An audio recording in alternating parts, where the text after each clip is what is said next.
Hey guys, Brian Schmidt here with BassResource.com. I'm going to talk to you today about my 5 core May baits for the month of May.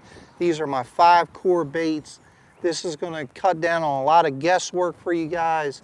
These are 5 baits that you can pick up, and no matter what you come across in the month of May, you're going to catch some fish. So let's just start off really quickly with just a light flipping setup here, guys. This is a 3/8 ounce weight. This is a Missile Baits D-Bomb. Not a heavy weight. I usually run this with 17 to 20 pound fluorocarbon. This is a medium heavy 7.3 rod. Okay, what I'm doing with this bait is, if I can come across some lily pads, if I come across some shallow vegetation, some logs laying there, any kind of targets that I really want to slow down, pick apart, this D-Bomb is just a bite getter for me. It's something that I feel like those isolated targets, visual targets, I can flip this in here and generate a lot of strikes. It's a weedless approach. And, you know, instead of a flipping jig, I opt for this because of the weedless approach.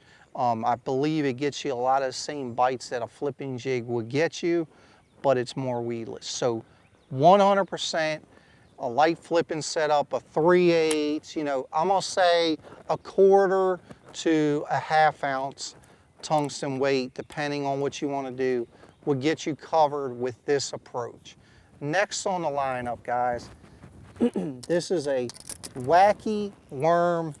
This is a Missile Baits 48.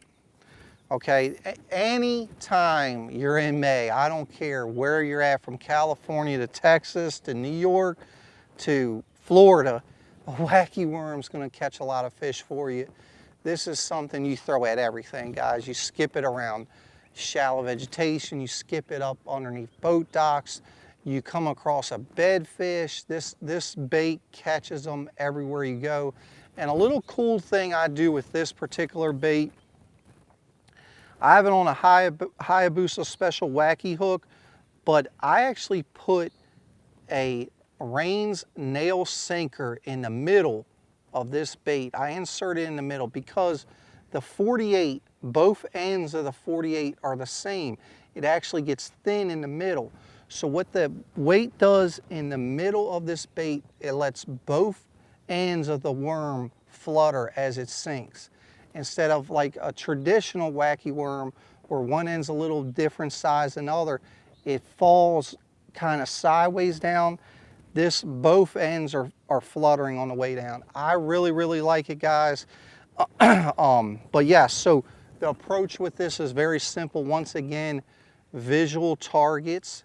In May, I'm very visual. I want to come across a isolated log, some lily pads again, you know, a grass clump, a shallow edge of grass, you know, any kind of scenario like that. Even throw it up on a little rocky bank. And listen, you know, if you got some shallow or brush piles too, you know, with the weedless hook, this is just a deadly weapon, guys. So that's something you need to check out. Next on the lineup is a swim jig. Okay, this is a swim jig. This is a Hayabusa swim jig. It's a Signature Series bait that I designed. It's my swim jig. And this is something, now we've talked about 2 slow presentations. This is a faster presentation. This is a presentation that I could cover a lot of water with, but it is still not very obtrusive. It's a finesse approach, but you're still covering water. This is a very light wire hook, light weed guard. I'm gonna fish this around very sparse shallow cover. You know, shallow grass, just burning down certain banks. I got many colors for different scenarios, but this is this color here is called Nasty. This is a bluegill, very natural color, you know, to really match bluegills, brim, etc. This is the color I'll probably go to more often than not in the month of May, with the Missile Baits Shockwave trailer in shrapnel color. Very realistic. But once again, this is going to cover more water. So this could be a search bait too. You know, I'm going over these baits, but I'm not going in order, to be honest with you. You know, am I going to cover some water first, maybe find some fish, then slow down? That could be an option, but this is a definite tool for the month of May. You'll catch a lot of fish, cover a lot of water. Next up, we're going to talk about vibrating jig. So there is times in the month of May, depending on where you're at, the vibrating jig can be a little too much. They could be more relating to the spawn. They want a little more subtle action, and the vibrating jig might take a backseat to the swim jig. But depending on where you're at, it could still be pre-spawn or well into the post-spawn, and they're back on the vibrating jig. There's no other better tool than a vibrating jig to cover water, shallow water, you know, shallow vegetation, you know, that kind of scenario, and get a lot of bites. And there's been a lot of big fish caught on a vibrating jig. This is a green pumpkin one, and I have a Missile Baits D-Bomb and green pumpkin on the back of it. I have it in a horizontal position. What this does, it actually keeps this bait a little shallower than if I rigged it vertical. I got it on a little bit heavier fluorocarbon. This is just something to keep it a little bit shallower, draw a lot of bites in May, cover a lot of water if they're not really liking the swim jig as much. Next on the list, this is something that you need to really keep in your boat in the month of May, is a frog. I don't care what frog you want. A frog has to be in your boat in the month of May.